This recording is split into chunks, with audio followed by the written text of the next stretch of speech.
Montgomery County Board of Education Board Meeting is being called to order. We have an invocation by Pastor Lee B. Walker, Reverend Pastor Lee B. Walker. And welcome. Let us bow for a word of prayer. Heavenly Father, we come before you today seeking your wisdom and your guidance over this board as they lead in a season of transition. For God, you placed them in positions of influence, and we ask that you strengthen them with discernment, with unity, and a heart for service, that every decision they make reflects a commitment to the success and the well-being of the children that they are entrusted to serve. Bless our interim superintendent with wisdom, endurance, and clarity as she navigates this pivotal season. Cover the process of selecting even a new leader, ensuring that it aligns with your will and the needs of our students, our educators, and this community at large. Let this board move with integrity, fairness, and share a vision of excellence in education. May this meeting be productive, guided by collaboration and a sincere desire to uplift the next generation. We trust you, Lord, to order their steps and to grant them in the strength that they need to lead well. It's in Jesus' name we pray, and we all shout amen. Amen. Thank you, Pastor Lee Walker. At this time, we ask that you all stand for the Pledge of Allegiance. I pledge allegiance to the flag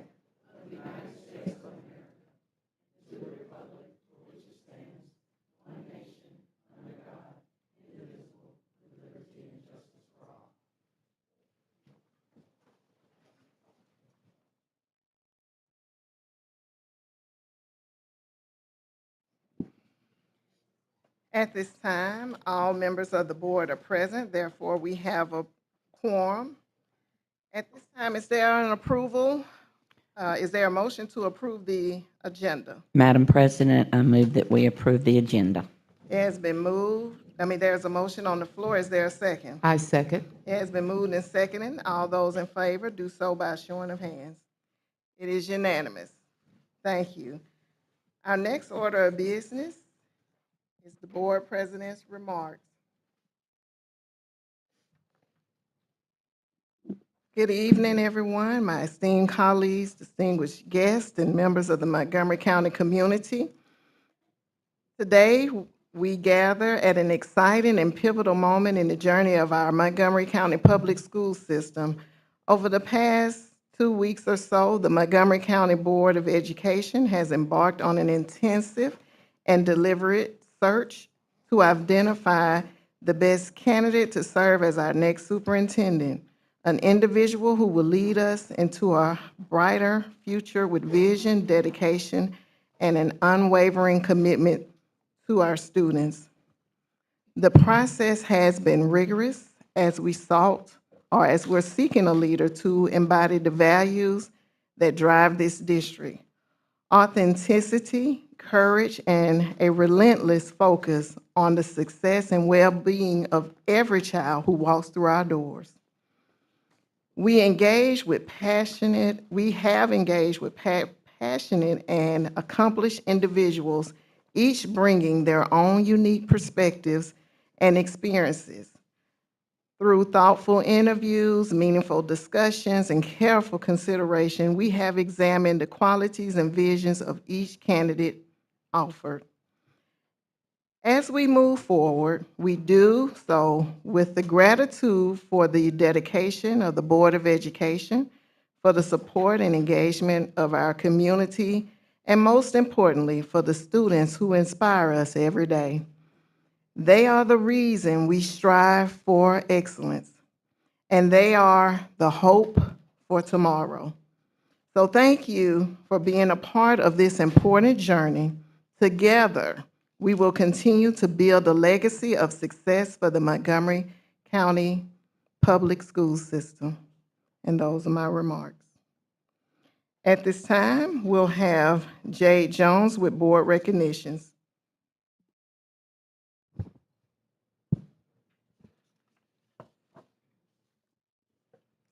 Good evening, Madam President, Ms. Wilson, and board members.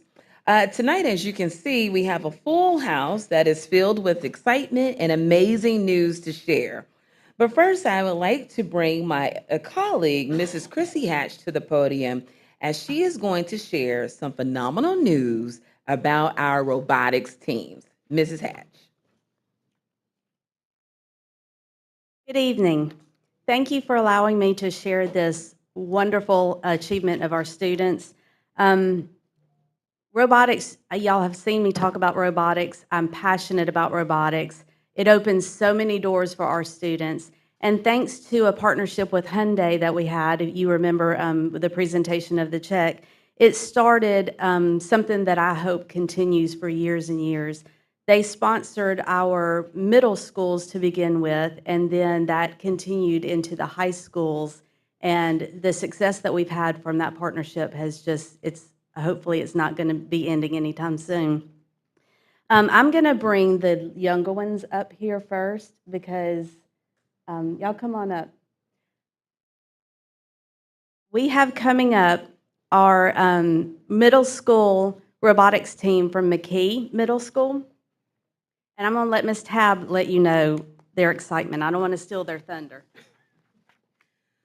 All right, so from McKee Middle School Robotics Team 36116B, we have Fernando Francisco, Carter Townsend, and Rashad Robinson.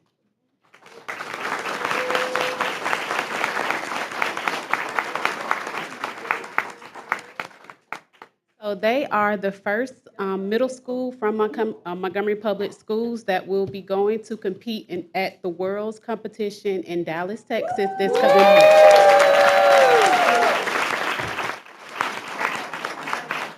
Turn around. There we go.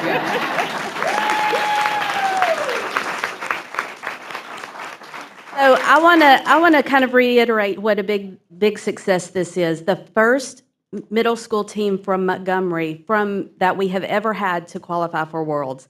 Now, this means that they qualified in regional competitions, then they went to state competition at Auburn University, and then now they're going to be going to the world competition in Dallas, Texas, where they will compete with over 50 different countries.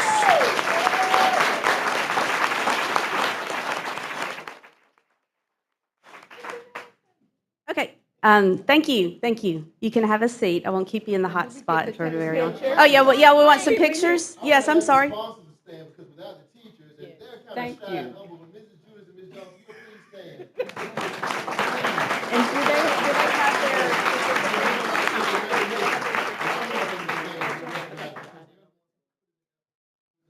Every day after school and on Saturdays, all day on Saturdays and Friday nights. They're the ones who stay and do it. So thank you so much for all you've given for us to be the first middle school from Montgomery Public Schools. Can we get some pictures as well? I'm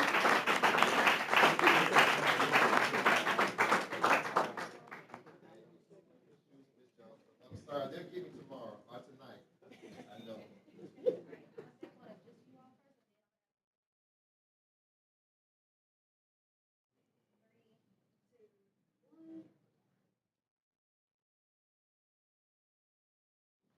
I will be first up. This is my school.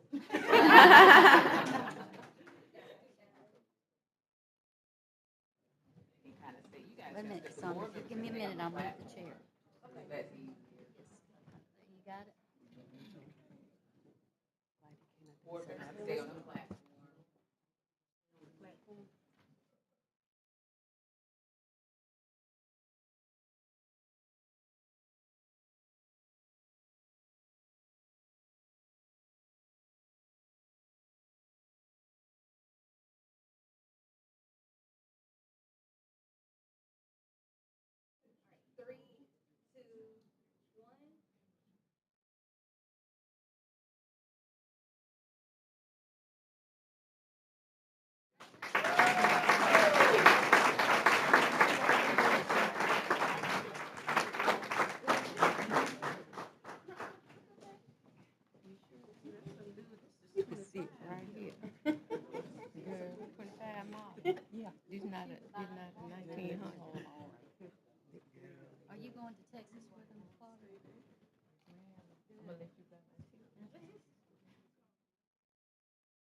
Yeah, really.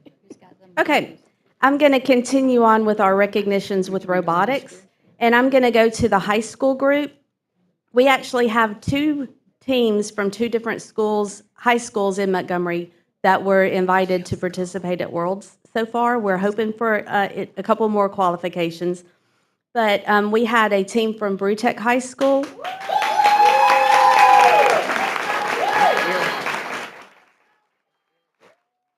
I'll go ahead and introduce them on behalf of their coach. We have Kevin Lewis,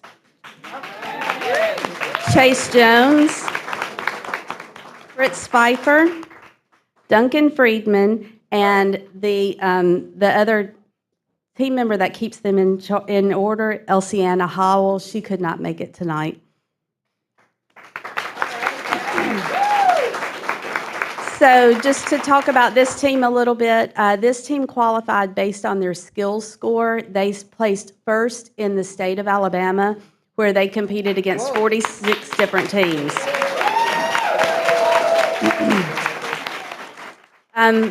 To let you know what skills is they're competing against themselves, and to me, it's my favorite part of the competition. So they had to compete against themselves to see how many points they could score just driving their robot.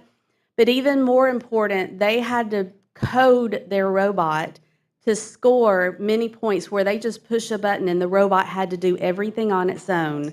That to me is the most impressive part of the whole competition. It takes real dedication and hours of doing it over and over because every little inch counts when they can score a point or not. So my hat's off to this team. They did a great job.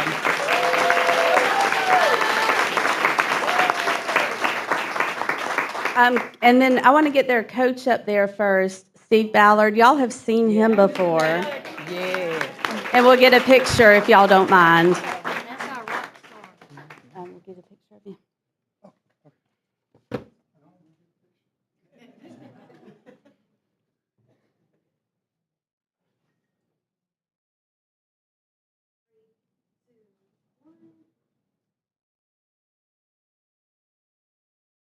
Okay, and then we'll introduce the other team, and then we'll maybe like swap out and get all of y'all up at once, so you're not up and down.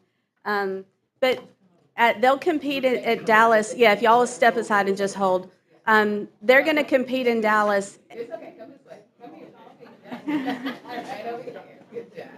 There's usually over 76 different countries that they'll compete with in Texas. Next is Park Crossing. This is the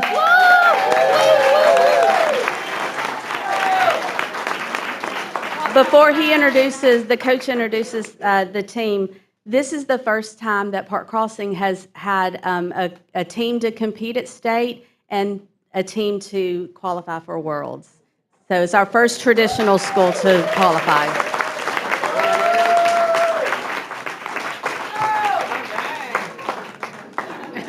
That's right. Congratulations. Congrats. Thank you so Congrats. much for all the hard work. Hey, so my name's Travis Ingram. We started robotics 3 years ago at Park Crossing High School. Clay Level is my cohort. He and I helped run the program. Lorenzo came in as a freshman and kind of took to it. And we now have a team that's based on ROTC. So the team that he is on does robotics, but they're also ROTC cadets. So we get a Military ready. And so they qualified based on their skills score, and we'll be competing against ROTC teams from all over the country. And it's, I think, 68 teams right now that are signed up to go, so it's a great honor to be able to go. We have Lorenzo here, and then there's several other students that aren't here. Nathan Hollis contributes, Shayla Lopez contributes, Joshua Brown, and Jordan Grace. So.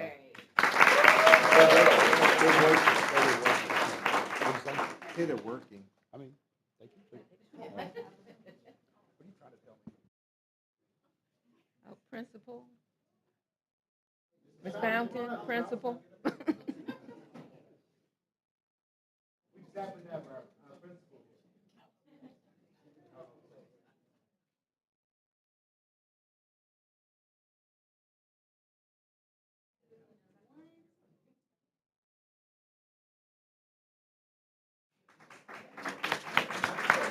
Yeah. Stay up, stay up, stay up. You better tell them to stay up. Stay up.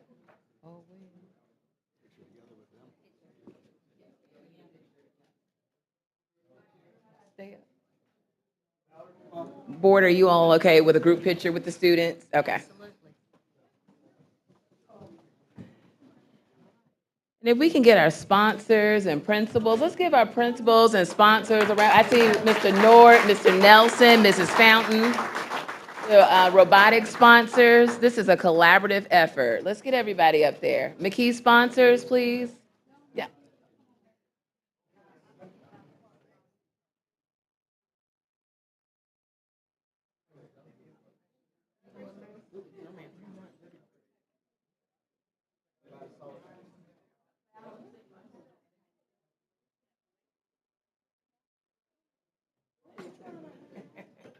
Squeeze in tight. Okay, everybody, let's look at Adoria. 1, 2, 3. Robotics. 1, 2, 3. 1, 2, 3. We got it. All right.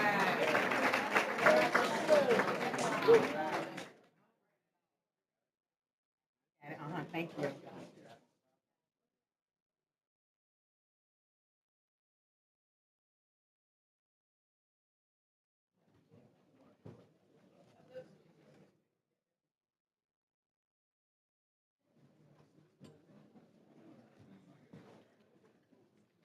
Board members, that was exciting, wasn't it? Truly exciting. And like they say, we still got some more great news.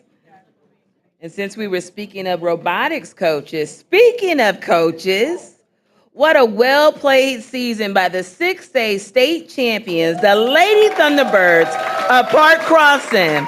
Let's welcome them up as we bring up their coach, Mrs. Fountain, and representing our district AD, Mr. Gregory Ruffin, our Chief Operations Officer, Mr. Chad Anderson. Let's get the Lady Thunderbirds up here.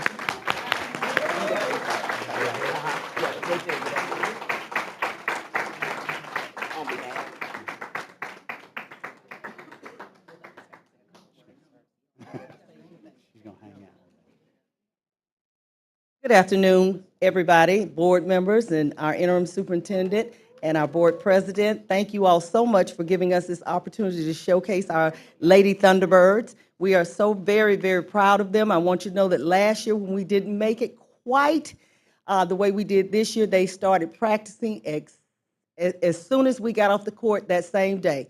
And they were determined to do this, and they did it. So they are number one.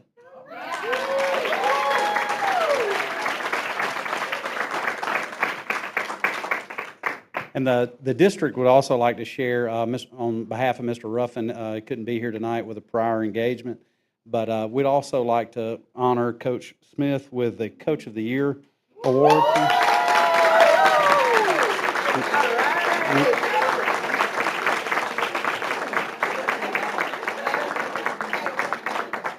We know this will be the first of many awards here coming. Great job, Coach.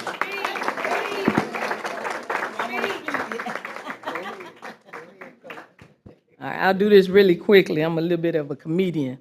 So I'll start by saying just thank you to the Board of Education for recognizing these young ladies.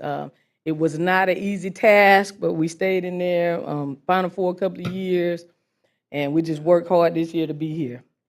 Now, secondly, I've been talking a lot, but I've really been screaming for months, but I've been giving speeches for the last couple of weeks, so this is how we're gonna go. I want my assistant coaches to come up, then some of the girls are gonna say something, and then I'm gonna pass that collection plate around so we can get these rings. If you will.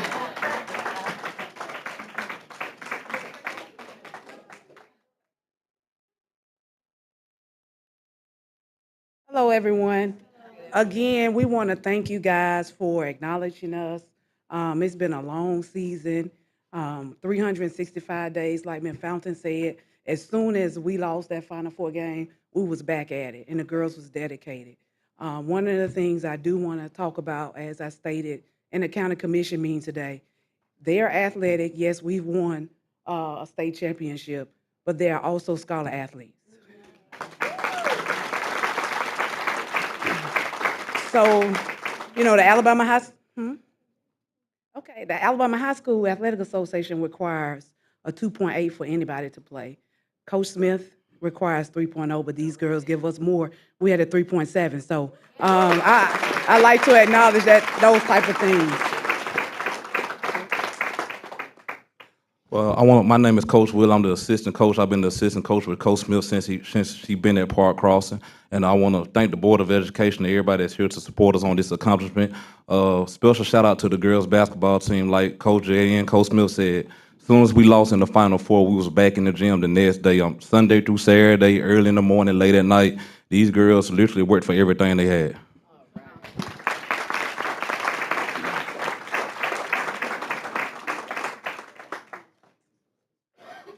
We want to give a big shout out to. Hey, my name is Sanaya. We want to give a big shout out to the superintendent for supporting us through the playoffs.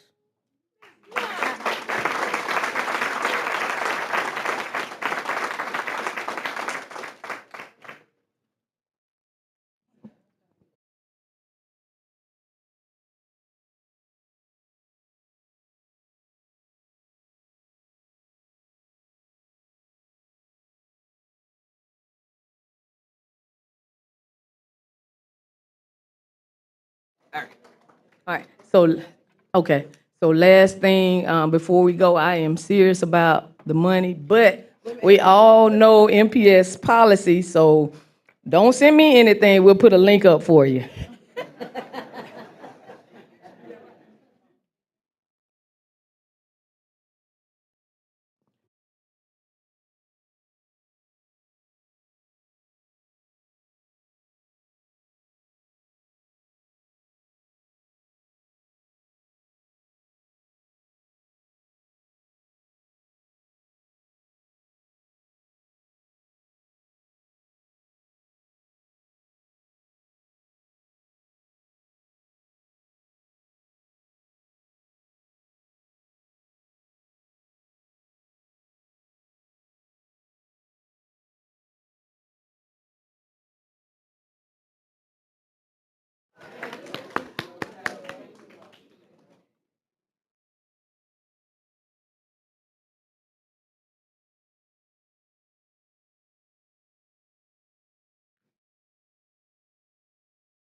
Madam President, again, it's always a pleasure to bring you all the great news that is happening throughout our district.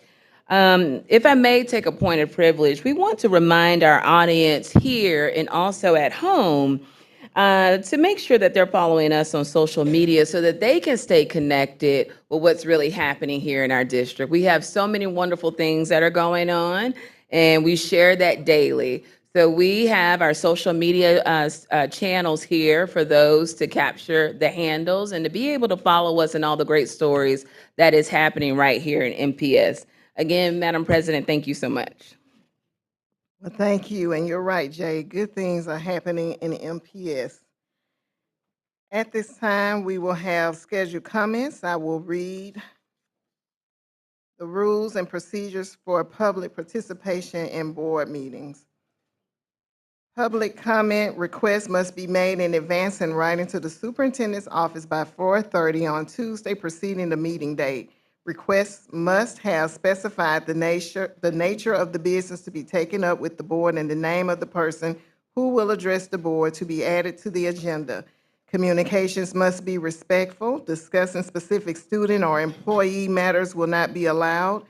Individuals who have concerns that are inappropriate to be solved in this venue are welcome to seek a problem-solving meeting with the superintendent.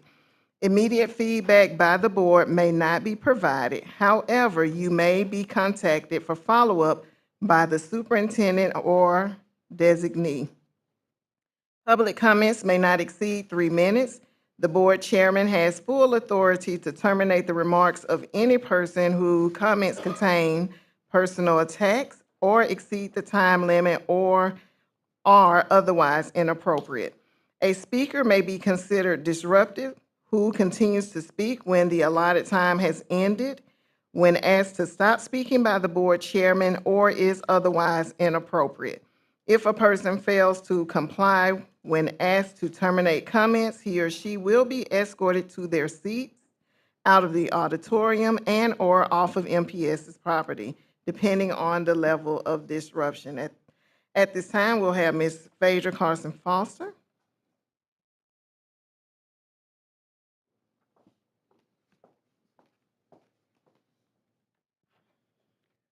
Good evening, members of the Montgomery Public Schools Board of Education. I am here today to ask a simple but urgent question. Who does this district truly serve? Our students or those in power? At the heart of any school system is a fundamental duty of care to protect and support the well-being of children. That duty should be unwavering. And yet, I stand before you again because that duty has been compromised. In December, I raised serious concerns about the law firm that currently represents this district as it relates to FERPA and fraudulent school records. This is more than just a paperwork issue. It is an ethical failure with real consequences.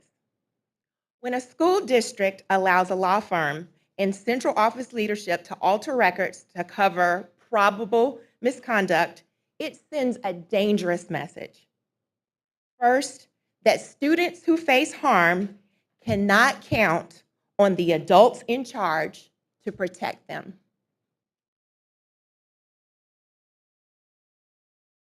That those in power will shield each other rather than uphold integrity. That accountability is reserved for students, but not for those making decisions. Despite the board chair stating that the interim superintendent would follow up on my concerns, I've heard nothing. This silence is an answer in itself. What does it say when an institution charged with shaping young minds models dishonesty instead of integrity? What does it say when no one stepped in to protect a child, but you will fight to retain a law firm that is engaged in unethical conduct? The leadership of this district must decide whether MPS will stand for transparency and justice or continue shielding misconduct at the expense of the very students it claims to serve. I urge you to remember who is truly owed protection in this system: our children. Thank you. Thank you. The next agenda item is citizen comments, and we have none at this time. Ms. Pamela Watkins will come before us with the January 2025 fiscal statement.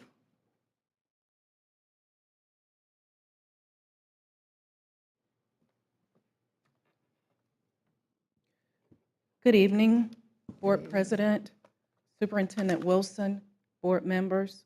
You should have before you the financials for January of 2025, your financial packet. In the packet, you will find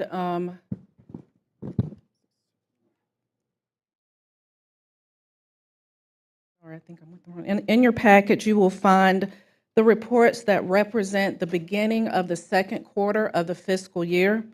Included in your packet is an explanation of the financial data. This, of course, is a discussion of the district's financial position as of January of 2025. Additionally, you have the snapshot analysis, which is a brief synopsis and comparative information of the district's financial standing, also as of January 2025. The general fund recap, which is a breakdown of our general fund balance as of January 2025. You also have the monthly percentages. January represents the fourth month of the fiscal year, which should put our expenditures at about 33%. We also have the monthly and annual comparative statement of revenues and expenditures. This is the comparative data for the month to date of January and year to date, compared to the prior year, month to date, and year to date for January as well, a comparison of our revenues and our expenditures. There's also the statement of cash flow, which provides our month to date actual cash received, as well as our month to date actual expenditures paid out. And then you have pie charts, which is a visual of the statement of cash flows. Finally, you have your financial statements, which are the F exhibits that are pulled down from the State Department. This is where we upload our financial data to the state of Alabama each month, and it provides those reports. And then you also have definition of terms in the end. We're going to focus on the snapshot analysis. In our snapshot analysis, you will see that our ending fund balance as of January 30, 2025 was $130.6 million. Although that's our fund balance, we'll walk through in a few minutes what makes up that fund balance.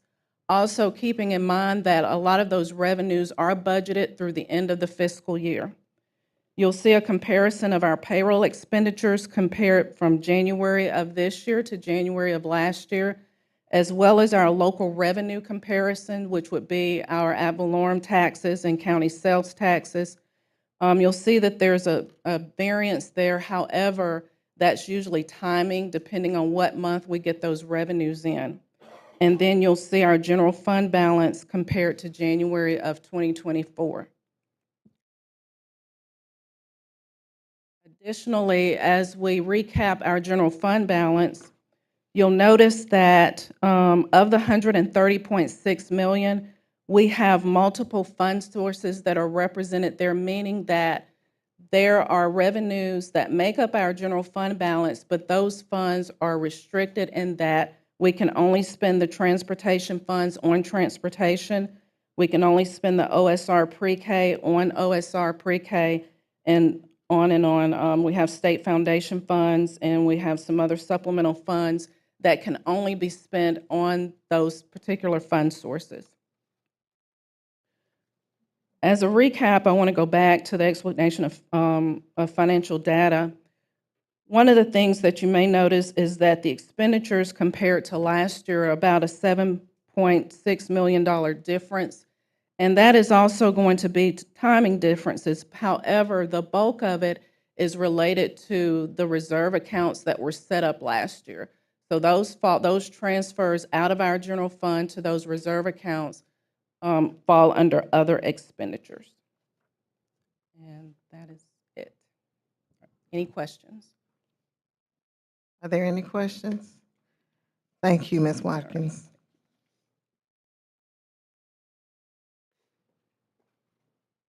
The next agenda item is to go into executive session. Is there a motion to go into executive session? An executive session will be for personnel conference litigation case number 03-CV-2024-901575, as well as good name and character. Is there a motion to go into executive session? Madam President, I move that we go into executive session for the case at hand. I second it. It has been motion and second. All those in favor do so by showing of hands. Thank you. The board will go into executive session to discuss personnel conference litigation case 03-CV-2024-901575, good name and character. We should be in executive session approximately 2 hours.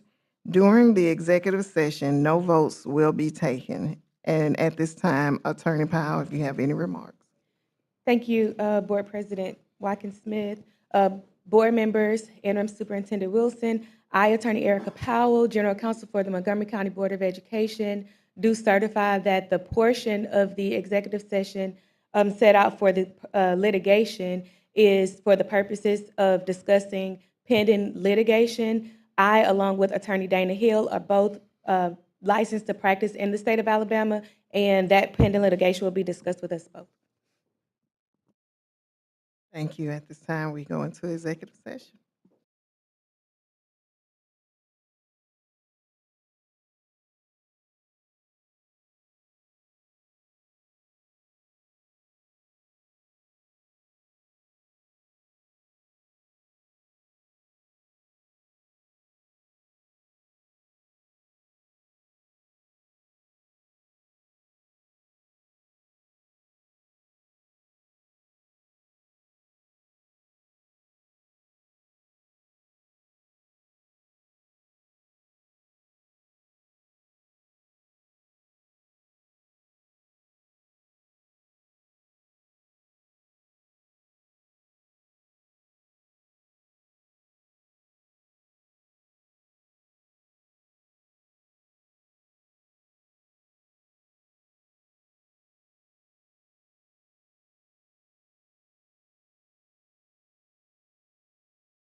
So the robotics program for Montgomery Public Schools started as a grant through Hyundai, and we are from under the grant now. This is our second year being funded through the school district, but they continue to be our partner and help sponsor the event along with Auburn SCORE. So we have robotics teams at 8 of the middle schools here in Montgomery, and today they're coming together to compete against each other in the district, and if they win today, they'll be going to state, which we hosted in Auburn at the end of the month.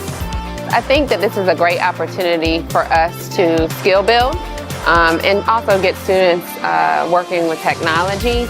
We obviously know that in the industries that they'll be working for will be all about collaboration and technology. And so it's fun to watch our students as they collaborate together. They get roles. You'll have team leaders, coders, drivers, and then critical thinking skills, being able to adjust and make decisions on the dime. Those are all really, really important skills that students need to be successful, but also great experiences for life. So a lot of things that me and my team did to prepare for today, we practiced it with our other team that we're in alliance with. We all did game strategies and stuff, and we had worked on the robot, like different problems that we were having. We had made sure that we fixed them before we came to them. My favorite part about being on my school's robotics team means that I can represent them in many different ways for robotics.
Probably no better example of democracy than a jazz ensemble because it's individual freedom, but with responsibility to the group. So the Herbie Hancock Institute of Jazz has several components. We have a college program at UCLA. We sponsor International Jazz Day along with UNESCO every April 30th. We have an international jazz competition. And we also have our national peer-to-peer jazz education program where we take 5 or 6 of the very top high school jazz musicians, put them behind a top-notch, famous recording artist, instrumental and vocalist, and we tour the country. And we've been to 36 states. This year, we have 4 states on the docket, and Alabama is one of them. So our role as high school students, we go around to different states. This is the 37th state we've been in the peer-to-peer tours.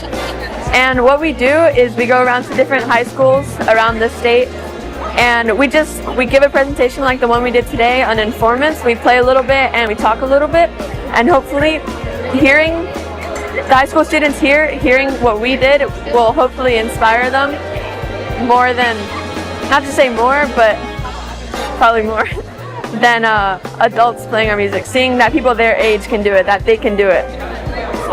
It was kind of nervous-y. Like, it felt kind of overwhelmed because like I didn't know what was going to happen in the moment. Because I was gonna go in, sit down and do my own thing, and then she was like, "Put down your stuff, take them off. You gotta see somebody." Oh, I didn't know I had to see somebody, so I asked the professional. She asked me if I was a singer. I said yes, and then she said, "You like surprises?" I was like, "Yes, I love surprises." And then she was like, "Okay, I'm not gonna tell you then." That's what shook me. It's really instilled in me, like, the importance of hard work and dedication, because even though this music is all about freedom and expression, and it's all coming from within you, there is a certain level of study you have to do, and like in order to play at a high level, you have to do your homework and do your research and learn things. So it's really instilled in me that sense of hard work, expression, man. Like I always tell the story, like before jazz, I think I didn't express my way how I can express now through jazz. Like I've always been not a very extroverted person, but man, it's been times where I almost scare myself with how expressive I am, like with jazz. So it's amazing. Don Braden and the National Peer-to-Peer Jazz Sextet. One more time, Booker T.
I've been coaching here for 9 years. I have just recently became the head coach in the past 2 seasons.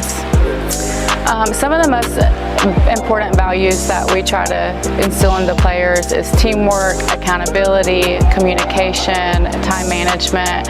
I try to explain to the kids on and off the field that time management is a huge part of being successful here and in college and in life.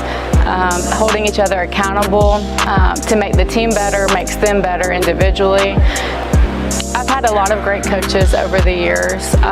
There has been one that I have played for and I have coached with, and she has taught me how to care for the players personally and athletically. It was Coach Chris Steiner, Leak. I played for her at AUM, and she coached here at Brewtech for 2 years. She was the head coach the year we won the state championship in 2023. And while she's hard on the players, she loved them, and she taught me how that there's a line where you can be hard, but also, you know, still show empathy and compassion for your kids. My most memorable moment since I've been at Brewtech is in 2023 when we won the state championship. We had a great team, barely any drama. You know how high school kids can be. They worked hard on and off the field. We didn't have to worry about their grades. We didn't have to worry about whether they were putting in extra work or not. The day we won the state championship, we had played 3 games the previous day and 4 games, including the 2 state championship games. We had a 6 or so hour rain delay, and we didn't get finished playing until midnight, and the girls had graduation the next day. So to see their heart and their drive and not wanting to leave for graduation or not wanting to give up in that 6-hour rain delay and having to play 7 games in 2 days, it was probably one of the best moments that I've been a part of as an athlete or a coach. This is Beyond the Locker Room, elevating the game one conversation at a time.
nights like this help our students develop their confidence. You know, they spend so much time in the classroom practicing and practicing, and now they can actually showcase their abilities. And this allows us also to connect with our community as well, because then the community can see all the work that has been put in to nights like this and see what our kids have accomplished. And so then our community becomes invested in our students, we become invested in our students, and then they see us believing in them, which then allows them to believe that they're achieving at a high level. With the preparation, we started maybe like 2 weeks ago. That's when we got the music, and me and my peers, Gabrielle and David, we basically practiced together in the band room after practice, long hours, as well as preparing for another event. Then we came together Saturday at Carver High School with everyone, and we practiced for about 9 to 12. And we just basically worked on the music, ran through any kinks or crevices wherever it was needed to be worked on. I feel like tonight would be the perfect opportunity for students to display their talents outside of the classroom. It's almost a hub of creativity. You have artists here, you have musicians here, you have dancers here, singers here.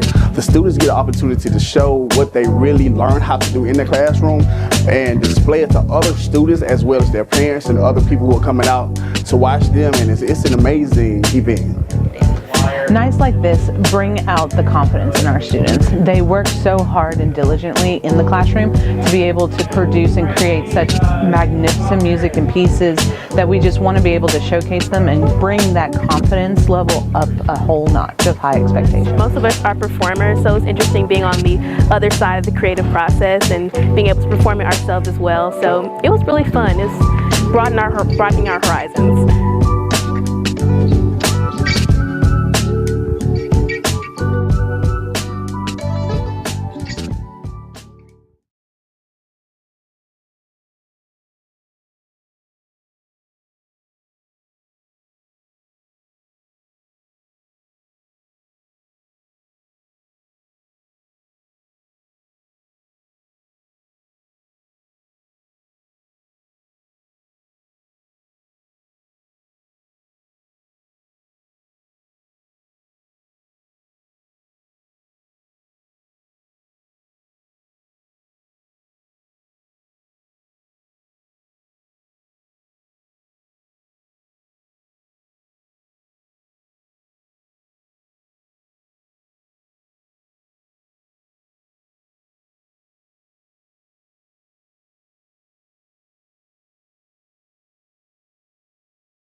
High School, Reimagined. This program offers Montgomery Public School students an opportunity for academic advancement at an accelerated rate. In partnership with Trinity Community College, MPS students can now take advantage of the opportunity to earn a high school diploma and an associate's degree. Register as a cohort, participating students are duly enrolled and, yep, you guessed it, have access to twice as many resources to achieve success, which include academic support, facilities, and expertise, doubling their opportunities to thrive socially, academically, and professionally as they prepare for their future. Montgomery Public Schools Early College. Dual diplomas, fulfilling futures.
September is National Attendance Awareness Month. We want to share with you some important facts. The state of Alabama requires all children between the ages of 6 through 17 to attend school. Parents, you are required to submit an excuse each time your child is absent. Be mindful that MPS does not accept excuses via fax or email. Also, parental excuses are limited to 8 days. Finally, if your child has a chronic illness, please submit a chronic illness letter from the physician. For additional information, please contact your child's school. Track your child's academic progress and school attendance by logging into PowerSchool. Please make sure you have current contact information on file and respond to your school messages. If you have any questions or concerns, please refer to your 2024-2025 school handbook. Feel free to call the Office of Student Support Services at 334-223-6850. Attendance matters. Every day counts with MPS.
Make an announcement, yeah.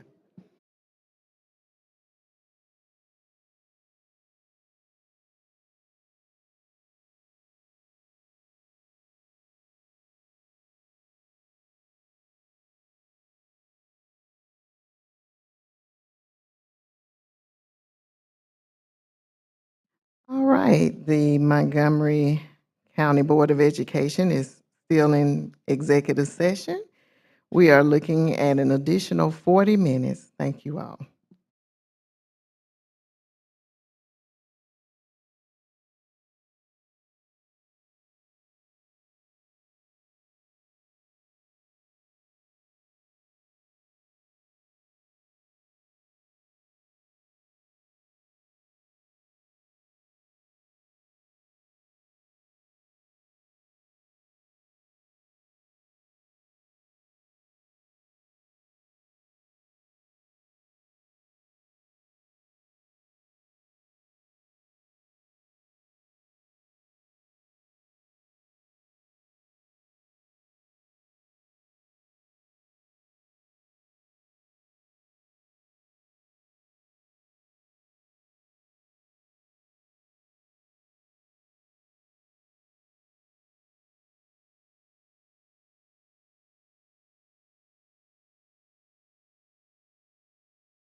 Thank you all for your patience. The Montgomery County Board of Education is now out of executive session, and we will convene the regular board meeting. No votes were taken during the executive session.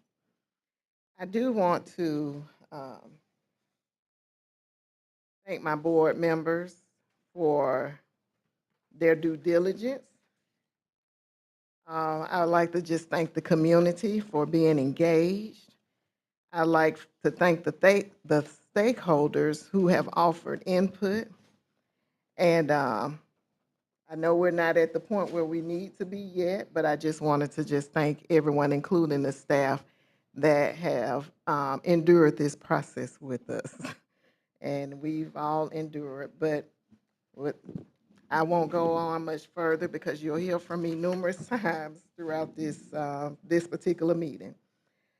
All right. At this time, we will have consent agenda, and I'll hand it over to Interim Superintendent Ms. Wilson. Madam President, I recommend for approval consent agenda items A through D. The superintendent has made a recommendation. Is there a motion? I move to accept the recommendation of the superintendent for agenda items A through B. I second. It has been motioned and second. All those in favor do so by a showing of hands. It is unanimous. All right. Consider for approval. Again, this will be handed over to our interim superintendent, Ms. Wilson. Yes, Madam President, I recommend consider for approval personnel report certified personnel, pulling item number 52. All right, there's a motion on the floor. I'm sorry, there's a recommendation from the superintendent for personnel report certified personnel, pulling item number 52. All right. Madam President, I move that we accept the superintendent's recommendation. Is there a second? It has been motioned and second. All those in favor do so by a showing of hands. Sorry. It is, all right, showing of hands. Are you all? All right, 1, 2, 3, 4, 5. Is there, okay, you may put your hands down. It was 5. Are there any nays? Abstentions? Nays? I'm sorry. We were looking at number 52 to see what. Okay. Do we need to, would you like to take the vote over? No. I think we voted. I mean, did you vote? I did not vote. So let's start over. The superintendent has made a recommendation for personnel report certified personnel to remove item number 52. It has been already motioned and second. All those in favor do so by a showing of hands. All right. 6-1. All right, next item, Ms. Wilson. Yes, Madam President, I recommend consider for approval personnel report classified personnel. The superintendent has made a recommendation. Is there a motion? Move to accept the recommendation of the superintendent. Is there a second? I second. It has been motioned and second. Any discussion? All those in favor of the superintendent's recommendation do so by a showing of hands. It is unanimous.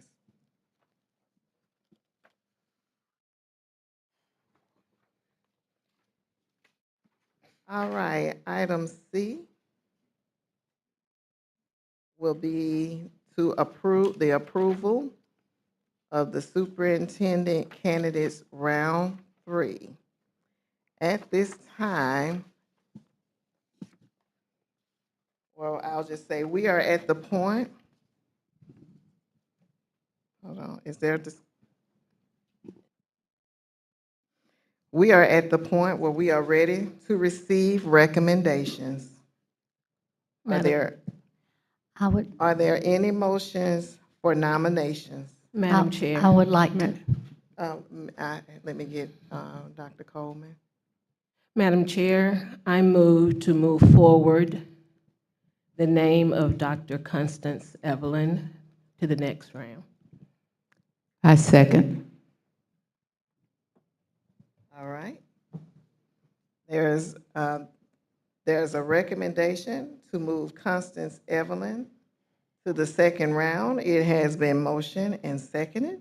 All those in favor do so by a showing of hand. All right, our next candidate, we are at the point where we're ready to receive. Oh, wait a minute, I'm sorry. I was going to make a recommendation. I'm going to ask for it, I'm sorry. We're at the point where I'm asking the board to make a motion for another nomination. At this time, is there a nomination for another candidate? Madam President, I recommend Dr. Harold Wright.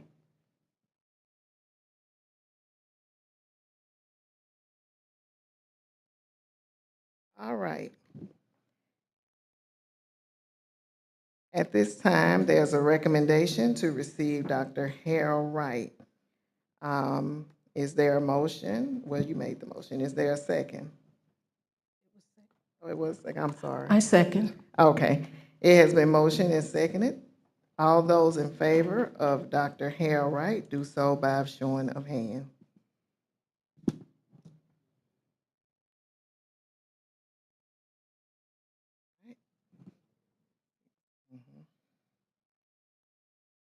The next, are we at the point where we're ready to receive another nomination? Are there any motions for a nomination to move another candidate forward? I would like to nominate Dr. Zacharias Byrd.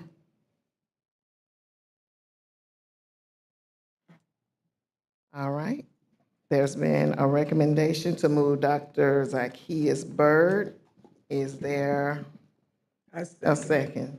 It has been motioned and seconded.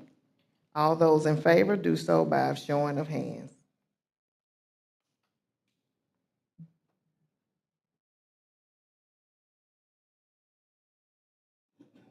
All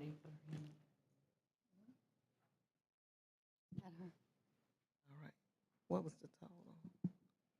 She had her hand up. Thank you.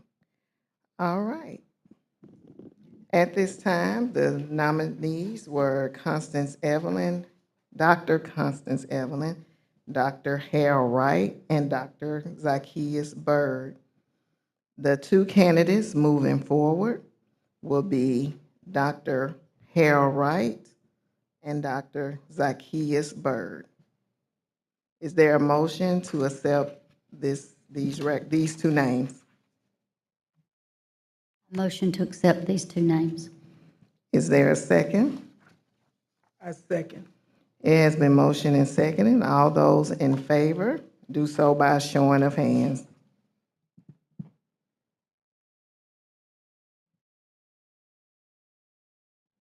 I have to. All right, thank you.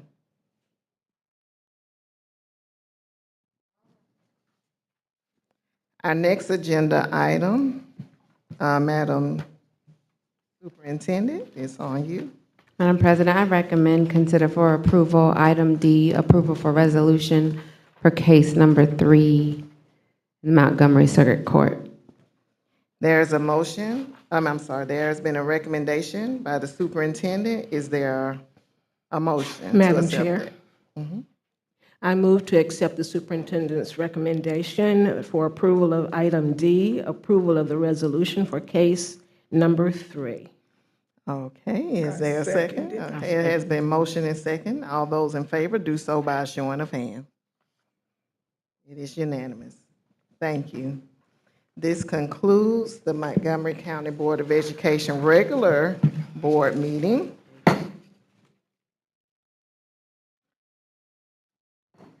We will now begin the work session.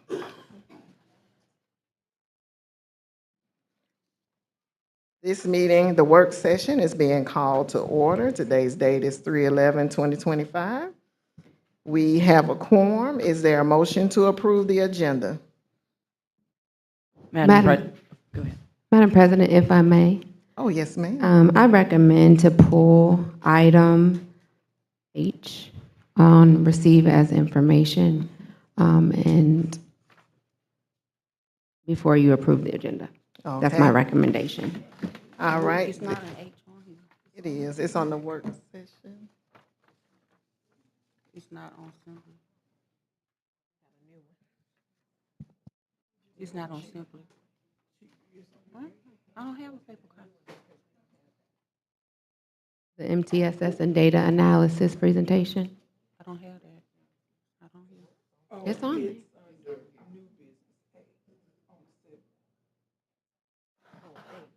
I don't know how that, on the printed copy, it's under H.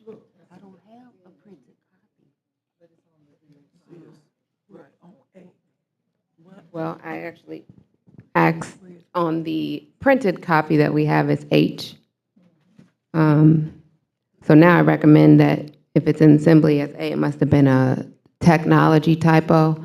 So I'm recommending that we approve to remove 5A as new business on the agenda before we approve. The superintendent has made a recommendation. Is there a motion? Madam President, I move to approve the agenda with the removal of item 5A. Is there a second? I second it. It has been moved and second. All those in favor do so by a showing of hands. All right. It is 6-1.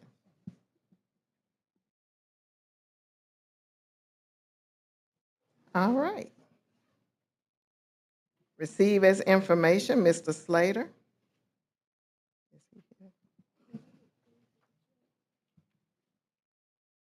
Yes, we just.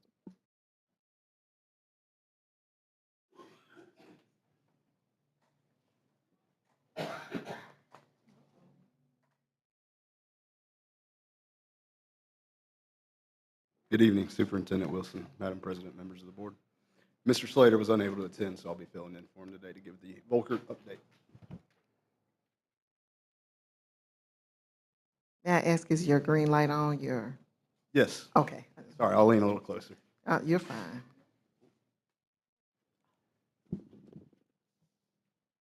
current active construction projects are South Lawn Middle School, Park Crossing High School, and the Percy Julian High School relocation of Todd Road. South Lawn Middle School with project teams, expert architects, Holly Henley Builders. The project's about 65% complete.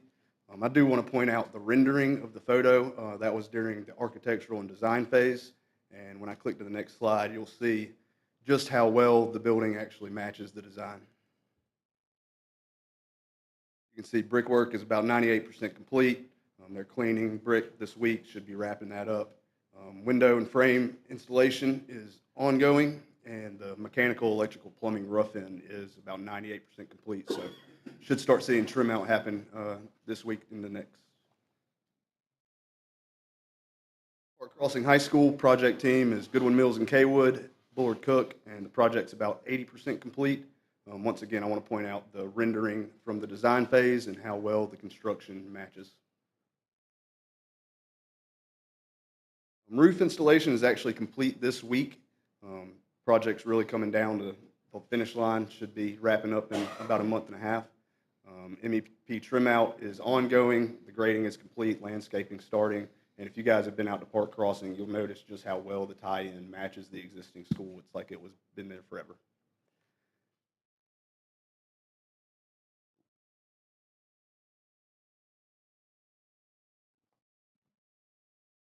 Okay, I'm not sure what I just did. There we go.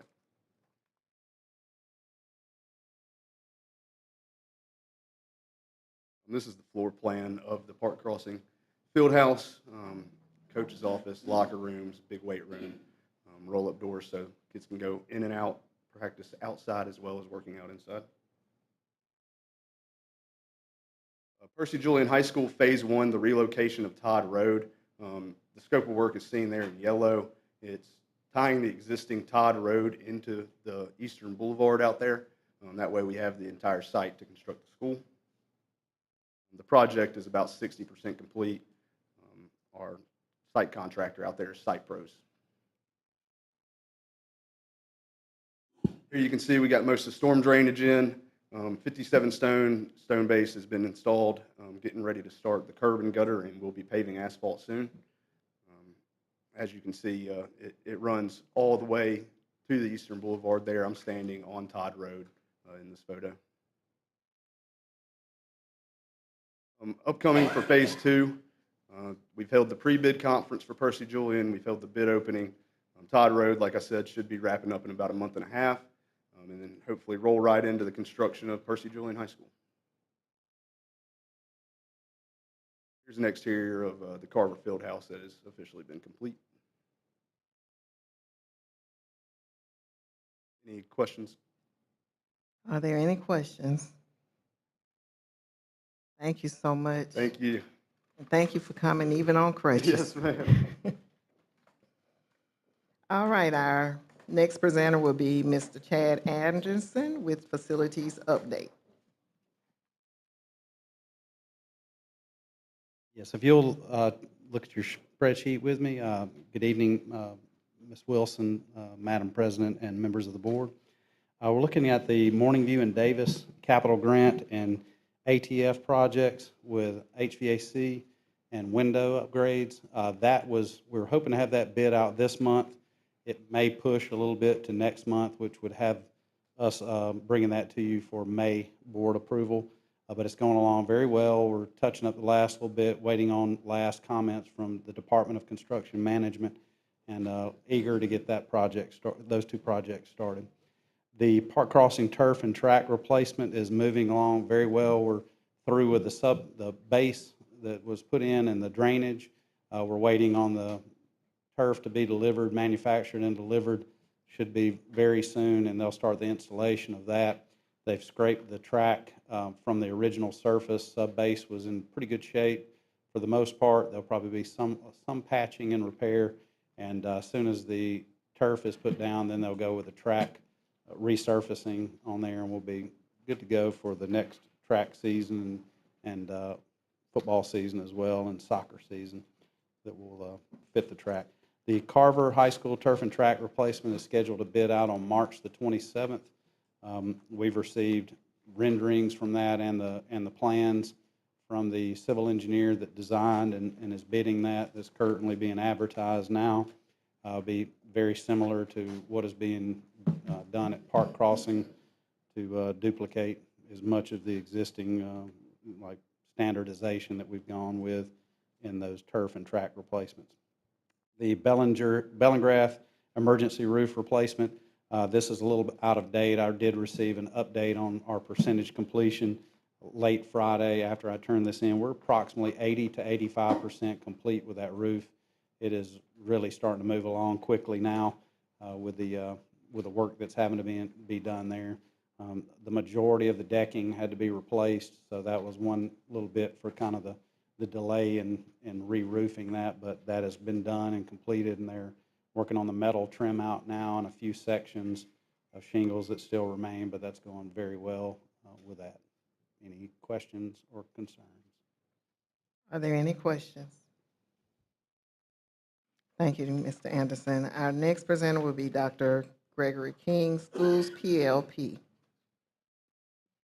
Good evening, greetings, Interim Superintendent Jamie Wilson, Madam President Erica Smith, and board members. It is my intent to present the Schools PLP for additional seats during this board work session, and then before April, we'll come back to seek approval. So currently, we will be working with Schools PLP to finalize how many seats we needed, but I did want to bring to you this initial quote, but it could potentially go down based on those seat confirmations. Part of that is due to the fact that our schools have hired teachers, so therefore we didn't need as many seats on this initial round. However, we do have Q3 that's ending, so we may need some seats for grading credit recovery. So I do want you to be cognizant that even though it says the quote that you have in front of you, it may change down based on the need. So that's what I wanted to just share with you today, and I'll be coming back in April to seek your approval. Thank you. Are there any questions? All right, thank you, Dr. King. Our next presenter will be Ms. Sonia Floyd, our Ready Elementary Math Textbook quote for 2025-2026. Good evening, President, Mrs. Smith, Superintendent, board members. On behalf of the Elementary Math Department and teachers, I come to you to present for the Curriculum Associates Ready Math.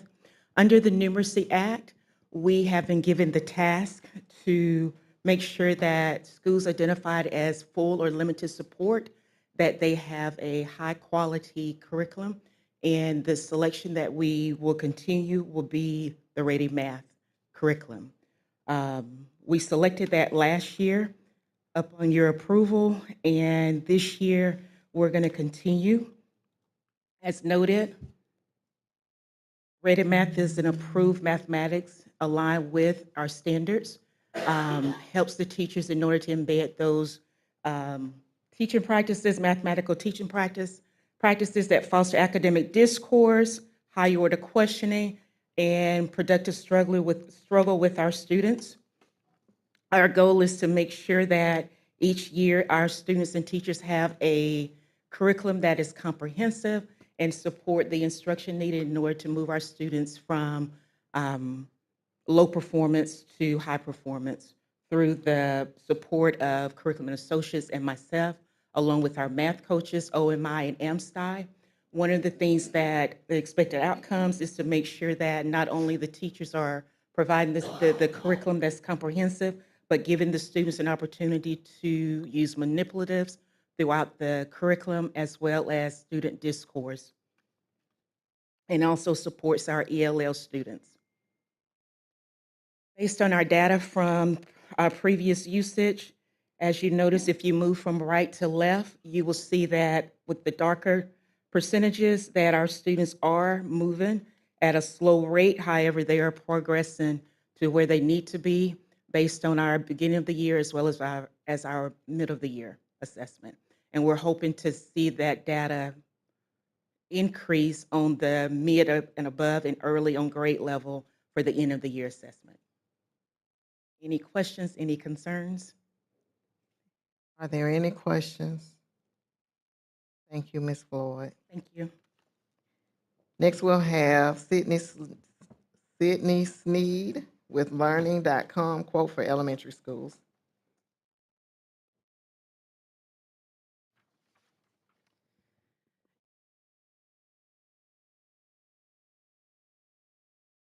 Hold on. My name is Sydney Hampton Sneed. I'm the Education Technology Coordinator for the district.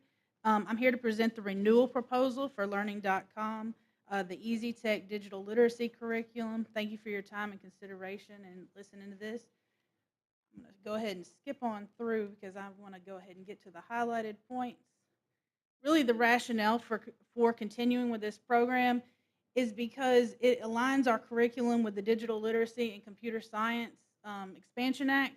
We want to ensure that we're in compliance with that, but also it prepares our students for the digital age. It gives them the skills that they need as far as digital safety, digital literacy, and digital citizenship, as well as it has some keyboarding and computer science skills that they need to help them advance on when we do typing and different things like that with our assessments. So we've had some success. Learning.com has been really impressed with our usage.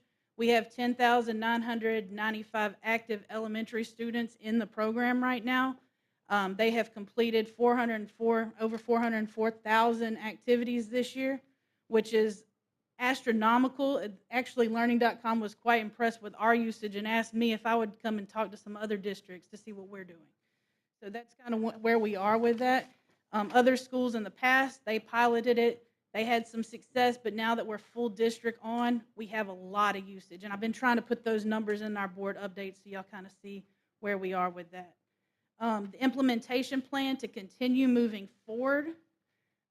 They offered us a digital training for our computer lab teachers in the elementary setting. I had them all come in one place. We worked through it, we learned the program, we got on there. So they are all ready and using the program, but next year if we have anybody new, we will do that. And learning.com has also offered to do open office hours monthly. So we host those on the first Thursdays. And so anybody can drop in that has questions. They'll answer any questions, work through things. So my motion is to, try to move forward and continue with this program because it has been so successful with our teachers. Thank you. Are there any questions? I just have one. Is there in this that we've purchased, can a parent click on and go on and look at what their child is doing? There is not a parent account for learning.com, but the students can log into learning.com at home and see the lessons through Clever. So it's all available through the Clever portal. The kids can work on this. There's actually there's a teacher assigned pathway, and then there's a work on their own pathway as well. That's like a discovery pathway that they can work on. So at home we encourage them to work on that discovery pathway. Dr. Keith? I just had a comment. I just want to tell you that I wished I'd had a teacher like you when I was in computer, because I wouldn't be so computer illiterate. And I just love having you with us. I appreciate that. Thank you. Ms. Cloud? Hey, I'm so excited about this. I know you said in Clever and they can log on. Let's say a child, and sometimes they do, in elementary forgets how to log on when they're at home. It's a different atmosphere. Is there a way that you can tell the parents how the process of how they can get on and they can help prompt their child? Yes, ma'am. We do have the Parent Technology Academy site that shows them how to log into Clever, already posted on our website, but we do have those Clever badges for the elementary schools, so it makes it super simple. We've pushed out that policy to those Chromebooks. They open the Chromebook. They don't have to remember a username and password at the elementary level. They flash that badge and it signs them in. Thank you. That's what I wanted everyone to hear, how wonderful that process is. Yes, ma'am. Thank you. Ms. Brown, did you have a question? Okay, Ms. Mitchell? The discovery pathway, is that just a pathway for them to have like homework assignments or extra activities to help promote? So the teacher can assign the activity specifically and teach and lead the class with those, but the students have the ability to go and explore the same kind of lessons on their own. There's videos built in, and also it has little gaming activities that reinforce digital literacy. All right, thank you. Thank you. Are there any other questions? Thank you, Ms. Sneed. All right, thank you. Our next presenter will be Ms. Tab and Ms. Mace. Elementary and secondary science textbook selection.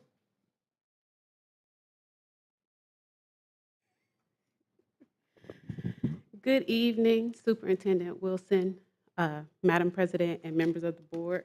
We come to you as the K-12 science specialist, and we are presenting the options for the textbook adoption that will take place this spring.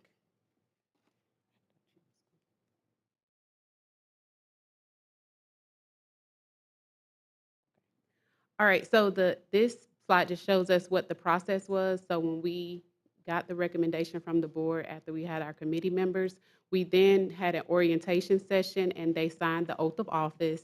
We reviewed our expectations and we reviewed the Alabama Code for textbook selection with local committees.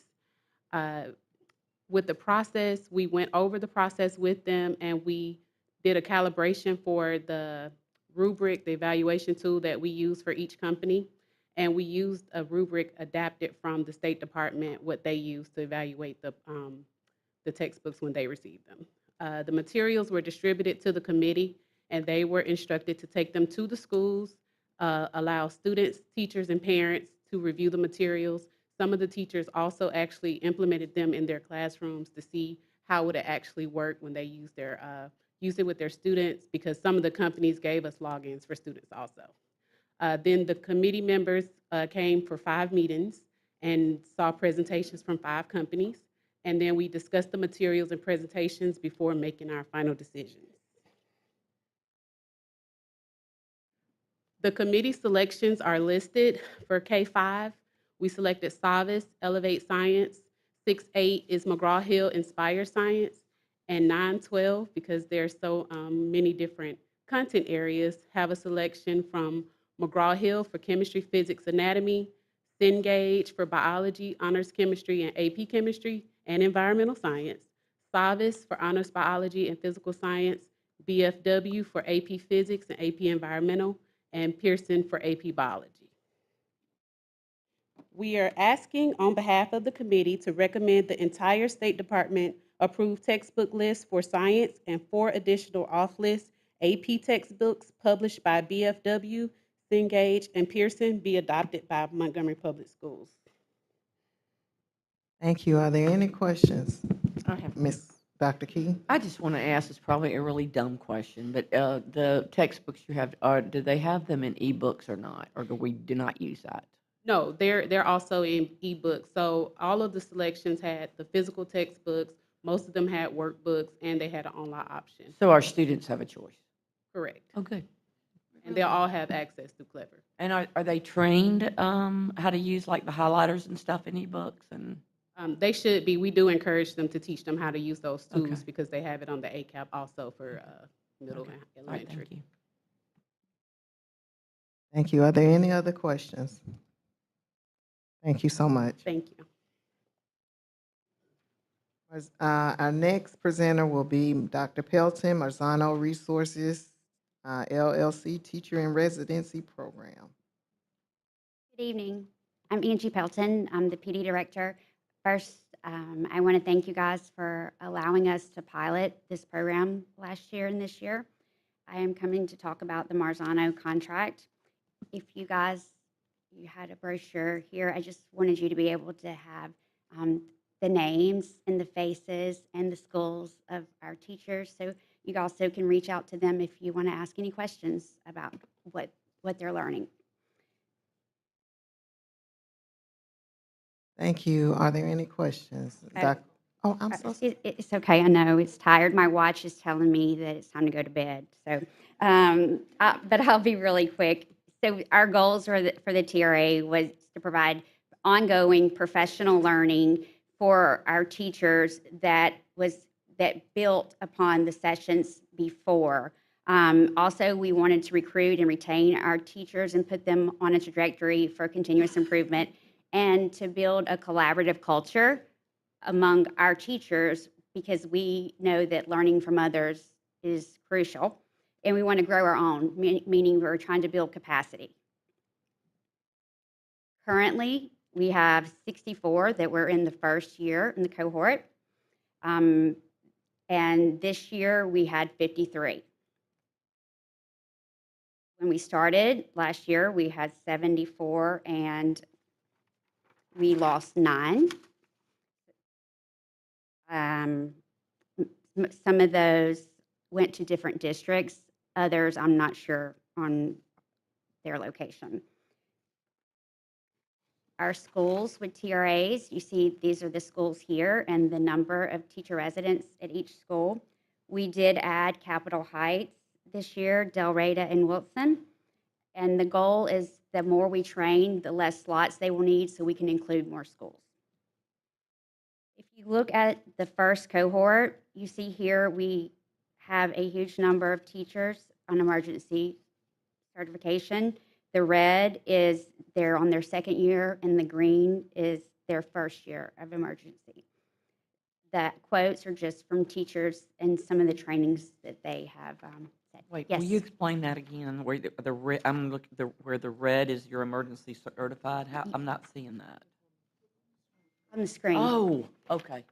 I'm sorry. But as you can tell, most of our teachers do not have experience with teaching, meaning they have a degree in something else. This is this year, our new group. Most of them are on their first year of emergency certification. What happens during these sessions, we use the new art and science of teaching. We teach teachers the framework. We teach them how to assess, how to set goals, how to help with direct instruction, classroom management, engaging students, and building relationships. We talk about restorative practices, project-based learning, and we focus on educator wellness. Yes, sorry. I love that you're having this many in your program, but we have many more of those teachers that might need that extra help, that extra learning how to teach, and that executing the plan for the students. How can we bring more into this? We gladly, this is a shared responsibility of the district, and we are gladly open conversations of how we can move this forward with more people.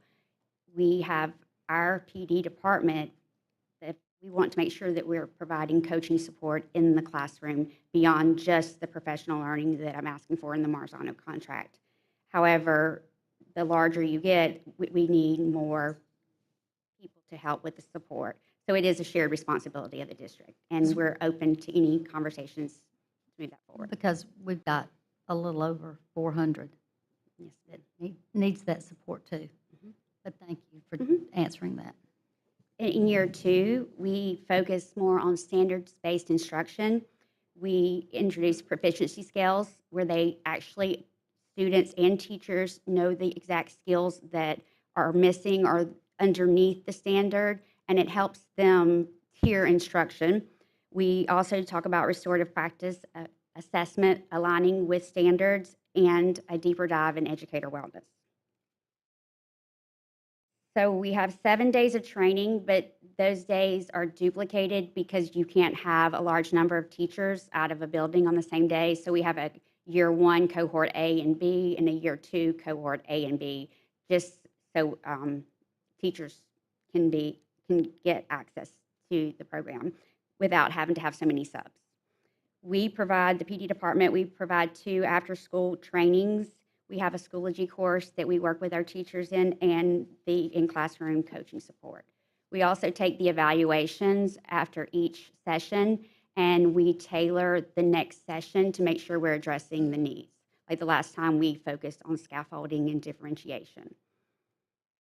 We provide a lot of the supports in the classroom, like I said earlier. We, a lot of the time, it's just having conversations with teachers, helping them understand how to transition, how to manage behavior, things that they can do to help, and how to talk to students.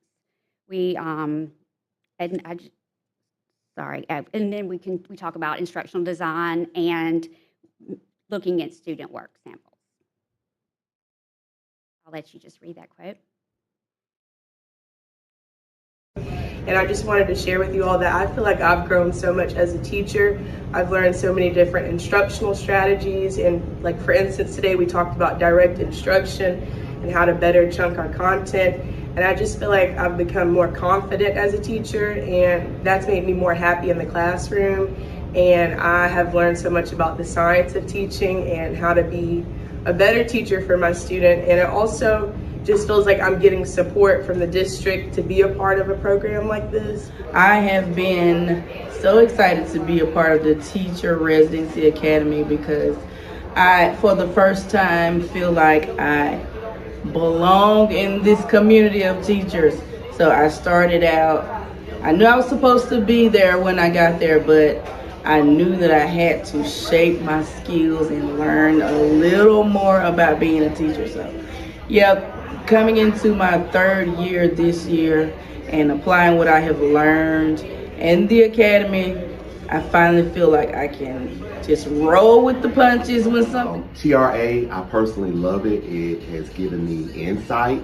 It has given me the power and the wisdom that I need to go back to the classroom and super achieve. And it also has given me the wisdom as a new teacher and giving me the tools that I need to be successful moving forward in my career. That helps you not feel alone in your first year and all of the things that you're learning. I feel a lot of benefit from talking to other new teachers and our shared experiences, and it really makes you feel less alone and more prepared to go back and give the best of yourself to your students. I love it. It's awesome. I like coming to our meetings. I always get something that I can take back to my class or even reflect on for myself. So it helps me reflect on things that I can do better, things that I can improve on, maybe even elaborate on in my classroom. It also teaches me strategies that not only work for teachers in the classroom, but also in my personal life. So TRA has been an amazing experience. For me, being a newer teacher, they have taught me a lot of essential knowledge that I can take back to my class. Every time we meet, I'm walking away with a nugget that I can use in class. It could be from the presenter, it could be something from one of our mentors, or it could be something I take away from my peers that's learning with me. And for that, it's invaluable. This is the cost. We have a year one and a year two. This is the training each year. The cost is here, and then the contract is for the 2 additional years. And that is our group. Any questions? Are there any questions? There's a question, Ms. Portis. I do. Thank you for that information. I know the state has a residency program, don't they? Do we utilize them because that could be your more help? We have provided some of the webinars and the resources to our teachers, but I can get more information on that. Just so you know, I have reached out, we have a meeting coming up in the future to talk about how they can provide teaching coaches for free or no cost to support some of those things. So we have made contact, and she's working on a plan, but it's not at the State Department a model that is consistent across districts. So perhaps they get it right, with us as a option to start. Dr. Key? I want to ask a question and then make a comment. What percentage, I know you went over cost, what percentage of teachers are turned away? I haven't it's what is recommended by the principal. Okay. And if one school didn't need the slots and another school did, I just substituted for that. Okay. This is not a ploy for me. It's just, sometimes you have to pat yourself on the back. I would love to be a presenter, and I'm free. Okay, I'll send you the April dates. Okay, thank you. Thank you. Are there any? Okay, there are no more questions. All right, new business.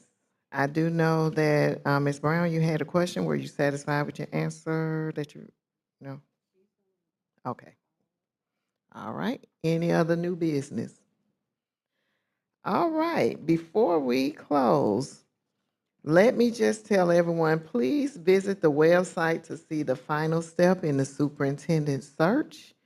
It is on the website. Any other sites, Ms. Jones?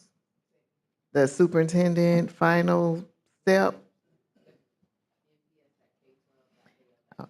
Go to www.mps.k12.al.us. Our next scheduled board meeting superintendent interviews will be March 24th and 25th. Those interviews will take place at the Carver High School.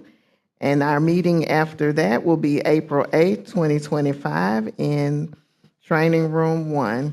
This meeting is now adjourned.